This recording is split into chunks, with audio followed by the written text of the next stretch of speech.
జనవరి 1, 2020. అప్పటి వరకు ప్రపంచంలో ఎవ్వరూ వినని ఒక కొత్త పేరుతో ఈ 2020 సంవత్సరం స్టార్ట్ అయ్యింది.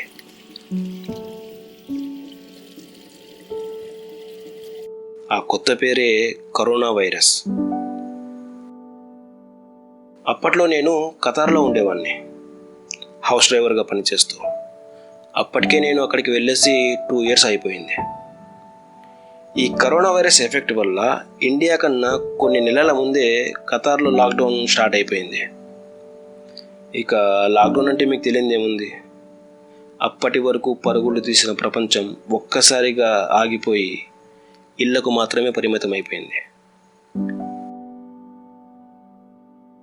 అలా అప్పట్లో ఇంటికి పరిమితం అయిపోయిన వాళ్ళలో నేను కూడా ఒకడిని.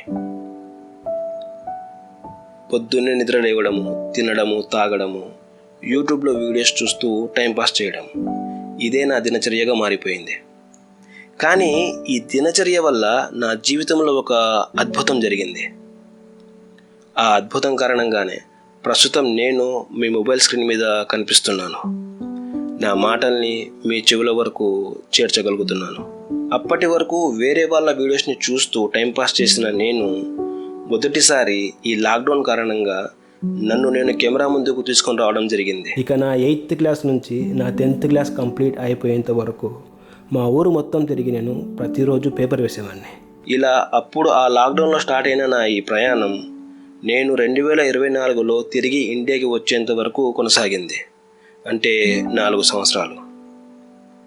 ఈ 4 సంవత్సరాలలో నేను వీడియోస్ మాత్రమే చేయలేదు, నన్ను నేను మార్చుకుంటూ వచ్చాను.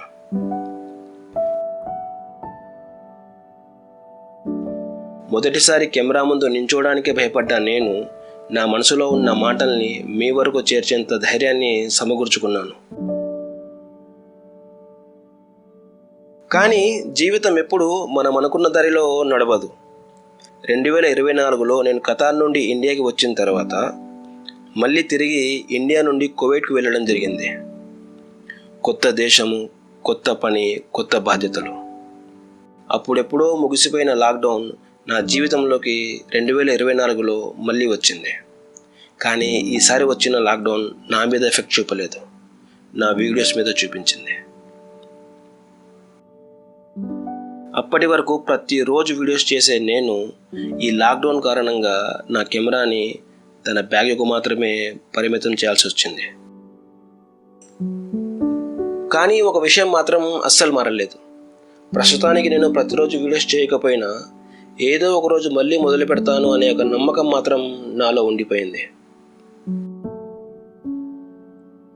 అందుకే నాకు అవసరమైన ప్రతి ఒక్క దానిని నేను సిద్ధం చేసుకుంటూ వచ్చాను.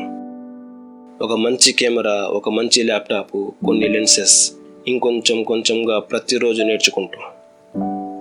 నిజానికి నేను 2024 నుంచి నా వీడియోస్కి మాత్రమే దూరంగా ఉన్నానే కానీ నా కళకి మాత్రం ఎప్పుడు దూరం కాలేదు.